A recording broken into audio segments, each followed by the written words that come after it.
The Bible Treasury. A monthly magazine of papers on scriptural subjects. Article 2 Part 14 of 95, Volume 15, 1884 and 1885. Scripture Imagery. J.C. Bailey. Melchisedek, bread, wine, cup etc. Stars, sand. Through a rift in the dark clouds which encompass the history of Lot, we view for a moment the majestic and mysterious figure of Melchisedek, coming forth from Salem with regal welcome and priestly benediction for the victorious servants of the Most High. His sudden appearance is august and imposing besides its typical meaning. The subsequent references of Scripture to Melchisedek invest him with a royal grandeur and magnificence, as a type of Christ, altogether unique. A priest ordinarily is one who has a position of privilege between God and man.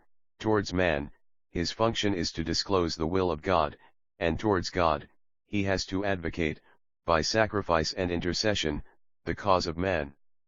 Now there are two orders in Scripture, the Aaronic, or hereditary, and that of Melchisedek which is prior to Aaron's and of very much grander dignity than his. The peculiarities of this order are, firstly, that it unites the priest's office with that of the king, and, secondly, that, instead of a qualification for the position being given by family descent, as in the order of Aaron, the qualification for this high office consisted in the holy and glorious nature inherent in the one on whom it was bestowed, not extrinsic but intrinsic. Now only God can judge what is in any being apart from his actions or lineage, and this is the peculiar feature here in this type, that the Father who knoweth the Son, in all the depth and amplitude of his nature, judges him to be qualified, by his nature and quite apart from his actions, to be priest forever after the order of Melchisedek. The typical meaning is set forth in such detail in Hebrews 7, and is so familiar, that I only point out, 1. That the Apostle gives us an example in accepting as a guide the meanings of the names used, at least in some instances, saying, first being by interpretation King of Righteousness, and after that King of Salem, which is, King of Peace. Divine peace is always preceded by righteousness, first pure, then peaceable.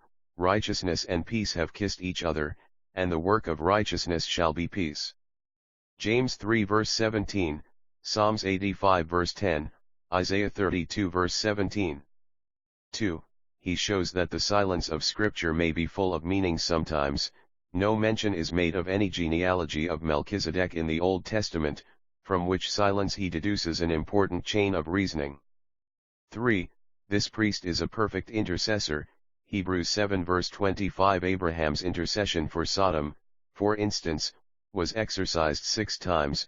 Had he gone on once more to the number of perfection, 7, would he not at the rate he was reducing the number of righteous men, we may say, have come down to ask that Sodom should be spared if there should be found even one there, and there certainly was one righteous man, Lot.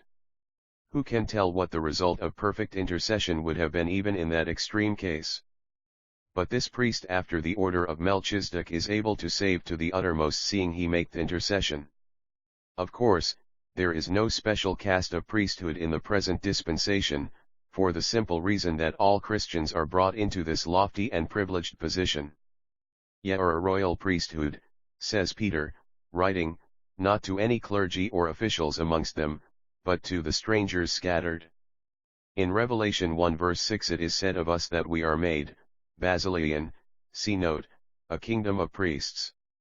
Consider what a splendor of magnificence there is in that short phrase, a kingdom of priests. Note. According to all the best authorities. End of note. Melchisedek brings forth bread and wine, emblems of the means of life and happiness. Wine, that maketh glad the heart of man, Psalms 104 verse 15, Judges 9 verse 13, has however sometimes a second and very different application in Scripture, where we read of the cup of the wine of the fierceness of his wrath. Treading the winepress is an invariable figure of the execution of judgment. Revelation 14 verse 19. The cup is a symbol of adjudication. The ruler of the feast sent the cup to whom, and in what order, and with what contents he judged best. Hence Psalm 75 verses 7 and 8. But God is the judge, he putteth down one and setteth up another, for in the hands of the Lord there is a cup. A judging or divining cup was a frequent thing amongst the ancients. Joseph alludes to the idea, Genesis 44 verse 15. Now, this cup may contain either happiness or condemnation.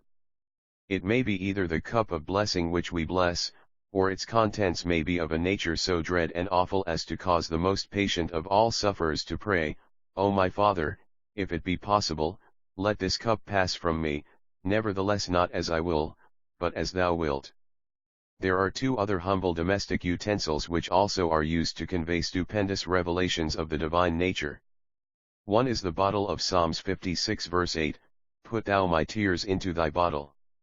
This is an allusion to the ancient tear bottles or lacrimatories, see note, often found in Egyptian tombs. It expresses in a very powerful and living way the sympathy of the Lord with his suffering people. In all their afflictions he is afflicted. Jesus wept. The third symbol is in the expression Moab is my washpot.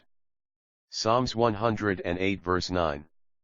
Moab's special sin was pride, Isaiah 16 verse 6, Jeremiah 48 verse 29, the most appropriate punishment for which is scorn, surely he scorneth the scorner.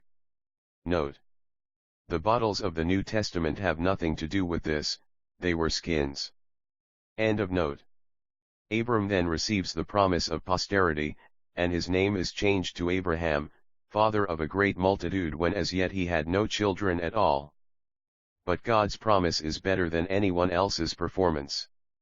The promise is given with a double aspect. Genesis 15 verse 5, Genesis 22 verse 17, his children were to be as the stars, that is, the heavenly family, those who inherit his faith, as shown in Romans 4 verse 16, which includes every believer, and they were to be as the sand on the seashore, that is, the earthly posterity, the sea, Gentile world, may beat upon them, cast up mire and dirt upon them, and for a time submerge them, but can never dissolve nor assimilate them. Certainly it is a very wonderful book which uses figures so diverse and important as the stars of heaven and the sands of earth to express an old man's descendants, and which can at the same time, with a similar disregard for the laws of human rhetoric, take the humblest of common domestic utensils, a cup, a bottle, and a washpot, without loss of gravity or dignity to express the judgment of God, deliberate, vast, balanced, as a solar system, the sympathy of the Lord, descending as the dew upon Hermon, and the scorn of the Almighty scathing as a withering blight.